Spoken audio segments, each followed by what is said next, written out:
अस्सलाम वालेकुम my YouTube family, कैसे हैं आप सब। उम्मीद करती हूँ आप सब ठीक ठाक होंगे और बहुत ज़्यादा खुश होंगे। जी, आज की वीडियो का टाइटल आपको थंबनेल से पता चल गया होगा कि आज हम किस टॉपिक पर बात करेंगे। जी हाँ, आज की वीडियो में हम बात करेंगे कि आप अपने न्यू बॉर्न बेबी का सर और माथा कैसे बना सकते हैं।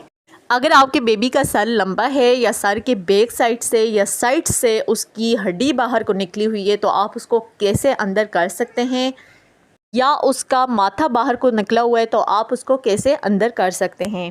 वैसे God is the best creator. अल्लाह पाक ने जो भी चीज़ बनाई है वो बहुत ज़्यादा बेहतर और ख़ूबसूरत अंदाज में बनाई है। उसमें हम में से किसी की भी मजाल नहीं है, कोई जुर्रत नहीं है कि हम उसमें कोई किसी किस्म की तब्दीली ला सकें।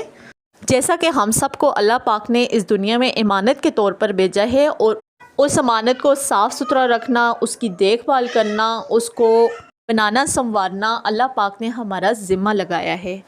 बहुत ज़्यादा माएँ इस बात को लेकर बहुत ज़्यादा अपसेट रहती हैं कि हमारे बच्चों का सर नहीं बना, या बच्चों का माथा बाहर को निकला हुआ है, या सर के बैक साइड से हड्डी बाहर को निकली हुई है। तो आज की वीडियो में मैं आपको ऐसी ट्रिक बताऊंगी जिसको आप यूज़ करेंगे, आपके बच्चे का सर इंशाल्लाह 5 दिनों में काफ़ी हद तक बेहतर हो जाएगा, काफ़ी हद तक बन जाएगा और माथा भी अंदर की तरफ हो जाएगा। अच्छा, मुझे लास्ट वीडियो में ना काफ़ी कमेंट्स आ रहे थे कि हमारा बच्चा 6 माह का है, 8 माह का है, 10 माह, इवन के 1 ईयर का है, तो हम क्या करें। उसका सर बहुत लंबा है, उसका माथा बहुत बाहर को निकला हुआ है। तो मैं आप सबसे एक हम्बली रिक्वेस्ट करूँगी कि बच्चे का जो सर बनने का एज पीरियड होता है 0 to 6 मंथ होता है। अगर आपके बच्चे की हड्डी बहुत ज़्यादा सॉफ्ट है फिर तो 6 माह तक उसका सर बन सकता है। अगर आपके बच्चे की सर की हड्डी थोड़ी हार्ड है, यानी कि थोड़ी सख्त है, तो फिर वो 4 मंथ्स तक यानी 5 मंथ्स तक उसका सर बन सकता है। इससे ऊपर उसका सर नहीं बन सकता, क्योंकि बच्चे बड़े हो जाते हैं, हड्डियों की ग्रोथ डेवलपमेंट स्टार्ट हो जाती है, तो फिर सर नहीं बन सकता। तो चलें जी, टाइम वेस्ट किए बगैर अपनी वीडियो स्टार्ट करते हैं। जब भी फीड करवाने के लिए आप अपने बेबी को अपनी गोद में लें, अपनी लैप में लें, तो आपने क्या करना है, अपने राइट हैंड से बच्चे की सर को दबाना है। अब दबाना कैसे है, आपकी पाम बेबी के फोरहेड पर हो और आपकी फिंगर्स बेबी के हेड के अपर पार्ट पर हों। देन आपने अपने हैंड को यूज़ करते हुए बच्चे के सर को आराम आराम से प्रेस करना है, यानी कि डाउनवर्ड पोजीशन में प्रेस करना है और साथ ही साथ बैकवर्ड पोजीशन में अपनी पाम से प्रेस करना है।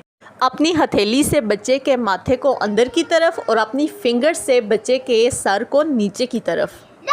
आप दिन में जितने बार भी अपने बच्चे को गोद में लेंगी तो आपने उसके हेड एंड फोरहेड को ज़रूर प्रेस करना है बाय योर पाम।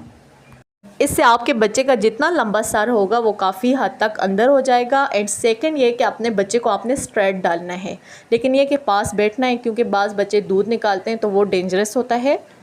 इसके अलावा अगर आपके बच्चे का फोरहेड ज़्यादा बाहर है तो आप अपनी फिंगर टिप्स से बच्चे को आराम आराम से उसके फोरहेड को नीचे की तरफ प्रेस करेंगी।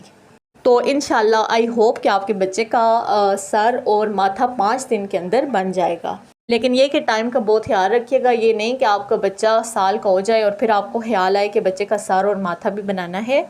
एंड लास्ट में एक और बात जो मैं आप सबको कहूँगी जिससे आपने अपने आप को अवॉइड करवाना है, वो ये कि खुदारा अपने बच्चों के सर के पीछे ईंट का स्पॉट मत दें, या वो जो बजरी और रेत के पिल्लोज़ मदर्स यूज़ करती हैं तो उनसे अपने आप को अवॉइड करवाएं, क्योंकि बच्चे के ब्रेन की डेवलपमेंट हो रही होती है, हड्डियाँ ग्रोथ कर रही होती हैं, तो इसके लिए बहुत ज़्यादा हार्मफुल है।